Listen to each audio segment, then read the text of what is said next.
for those of you who don't know, I was dean of the American University of Iraq, and that put me in charge of all academic and non-academic discipline. And in a place like Iraq, that's actually a daunting prospect, right?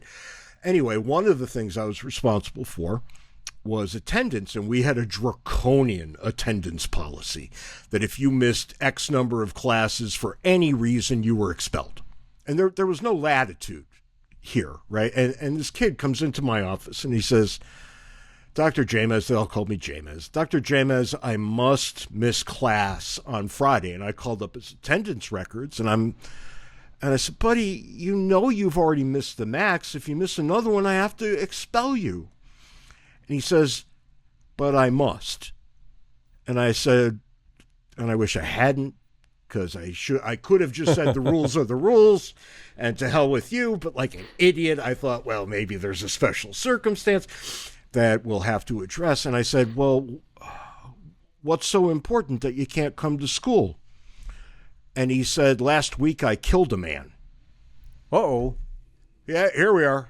Wasn't expecting that at all. And I said, and how exactly did you kill a man? Thinking maybe that was relevant. And he said, I ran over him in my car. I said, oh, so you accidentally killed a man? He said, yes, I didn't mean to do it. It just happened. And I said, all right, well, you got to go to court on Friday? He said, no, it's more complicated than that. The first thing I have to do is go to his parents, his family, and ask for their forgiveness. And if they forgive me, that's the end of it, and I'll be back to school. And I said, what if they don't forgive you? He said they could ask for what's called blood money. And there's a phrase I'd heard 1,000 times and didn't know the etymology, right? I didn't know where that came from. And I said, what the hell is blood money? And he said, well, they could demand I pay an amount to them for the offense of killing their family member. I said, huh? And I said, well, how much could they ask for? And he said, whatever they want. But they have to understand that if it's low, I'll absolutely pay it. If it's high and I don't have that much, there's no way I can pay it. And we'll have to figure out how much I can afford. And I said, well, what if they don't forgive you and they won't accept money? He said, then I have to go to court.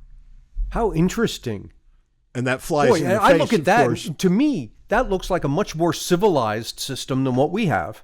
Well, it flies in the face of what I said earlier, right? That it doesn't yield the outcome that I would demand, but it does yield the outcome that you would demand, and leaves open the possibility of addressing the problem in other ways if there is no forgiveness.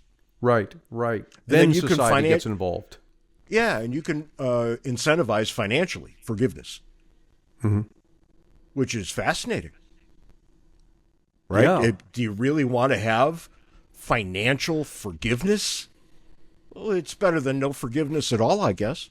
Yeah, and I keep coming back to, if the people who were harmed are okay with it, the rest of us have nothing to say. There's no way any of the rest of us have a higher moral claim to this question than the people who were directly wronged. And I disagree with that, but I take your point as an important one. Right? I do think we will disagree about this forever. But in a manslaughter case, right, where the death is accidental, I could easily fall into your line of thinking. Right? And notice, remember the things I brought up. They were horrible things that you can't take back. This is a horrible thing that you can't take back that you didn't mean to do. It just happened. And for those sorts of things, those aren't exactly crimes. Right? Mens rea is not there, right? The mind, you didn't have it in your mind or your heart to go do this.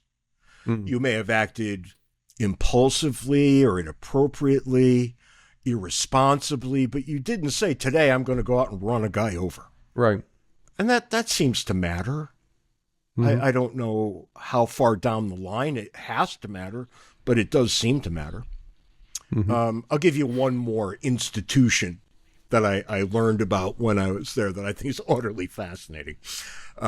there was no such thing as a car loan.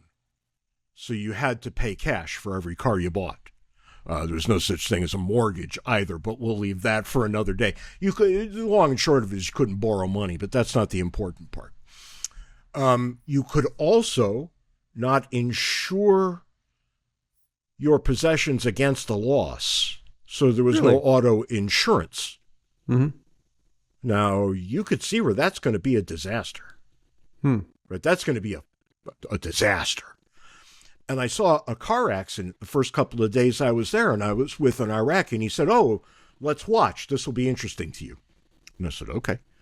And the two cars, the guys got out, and they approached each other, and I'm thinking, do they fight? Because maybe that's why this will be interesting. But no, that's not why it was going to be interesting. And they did not fight. They just stood there looking at each other, waiting. And then all these other people who saw the accident pulled over, and they created a circle around those two guys. And then, as a group, they all argued about it, came to a conclusion, figured out who was at fault and how much he owed the other guy. So the people in the circle, they're also taking part in this conversation. Everybody was in on it. Wow. That is so cool. It is cool. I don't know if I would want to live that way, but it sure is interesting. Huh. Sure is interesting. And you know, I've got a great FDA drug Iraq story. Maybe I'll tell that one next time, if you remind me. But you've got so many good Iraq stories. Well, and that's because it was such a foreign environment, right? They do things there differently than we do things here. And yet, and this is going to sound weird because people don't think of Iraq in this way, it works. Mm-hmm. It's a perfectly reasonable place. They have reasonable traditions. They're understandable even to an outsider. And they're weird as hell no matter how well you understand them. Yeah. I'll give you one more to explain how weird it was. The money changers. Down at the outdoor market, the bazaar, there were money changers. I had no idea how they made any money at all because the exchange rates are set by the government and there's no arbitrage. They are exactly what they are, and nobody ever charges more and nobody ever charges less. How these guys make any money, I don't understand. I think they're all subsidized by the government. But to hell with that. That's not the important part. I'm walking there, and I'm probably in town for a week, and it's 120 degrees outside. I'm at an outdoor market, sweating my ass off because you can't wear shorts, right? So I'm wearing a pair of jeans and shoes, and it's really hot. And I come across the money changer, and he's got like a little card table. Not a card table, like one of those tables you kind of waddle up to your couch to eat dinner on, maybe 3 feet across and 1.5 feet wide. And it's got two elastic bands attached underneath that go across the money to hold it in place. And I looked at it, and it had US dollars and Chinese yuan and euros and rubles. It had every currency I could name. And a few that I had never seen before. And knowing what I know, I made it to be about $500,000 sitting on top of a flimsy 3 by 1.5 foot table with elastic bands, keeping it from blowing away in the wind. And I thought, this is interesting. And I stood there and looked at it for a while. And the guy who was at the table, he would turn around and go talk to somebody else for a while, and then he'd come back. And I'm thinking, you turn your back on that kind of money in an open-air market in a third-world country? You're out of your mind. But here's where it gets really good, because then he took, I guess, like a small hotel tablecloth and threw it over the whole table and walked across the street to the tea shop, walked in, and didn't come back for a half an hour.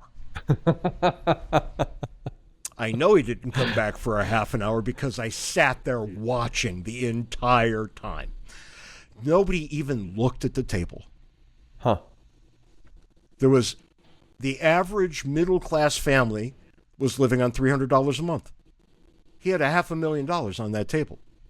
So what's going on? Nobody even looked at it. There's no such thing, for the most part, 99%. There's no such thing as street crime. Really? Doesn't exist. The social pressure and the social cohesion is so profound that nobody steals anything. And as a matter of fact, I have to tell you one more, because that would apply to Muslims, correct? In a 99.9% Muslim country, the social cohesion comes from that and that alone. So the call to prayer goes off, which means every Muslim leaves the bazaar. Who's left in the bazaar? The only non-Muslims who are there. The very people who are not part of the social group and don't share in the cohesion. And not a single merchant locked the door of his shop. That's so strange. Why? I mean, I get they're not locking the doors of the shop. Why is nobody taking advantage of this? The theft can't be zero. No, it can't be. But the shame of stealing to an entire family is so great that nobody does it. Huh. And there's a religious prohibition against it, which plays. I mean, there is in the U.S. too. It doesn't stop much of anybody. But even when they know that only the non-Muslims will have access to the shop, they still don't. Most of the shops didn't even have doors. They would put a broom in the door on a diagonal to indicate that you shouldn't go in there. But all you had to do is move a broom. Yeah. Right. It didn't take Superman to just clean them all out. And I'm sure that the money changers didn't leave $500,000 out. Right. There's some risks you don't take. But I never saw a locked door. The call to prayer happened. Everybody went to pray. Everybody came back. And then you bought whatever you wanted, and they never thought twice about it. So, is it a third world country? Yes. Does it have some beautiful customs and traditions? It absolutely does. Are some of the things that happen there much, much better than the things that happen here? Yes, of course. Just as the reverse is true. Just as it would be true both ways with almost any other country. Right. And it was fascinating living there. It was endlessly fascinating. Words and Numbers is a CiVL original podcast. We work with CiVL to advance their mission of upgrading civilization by exploring ideas that promote civic equality and cooperation. We believe the most pressing issues humans face, war, poverty, debt, tribalism, arise from coercive institutions that bring out the worst in us. We at CiVL look to voluntary solutions to these and other problems. We invite you to explore CiVL's new platform at civil.com. That's CiVL.com.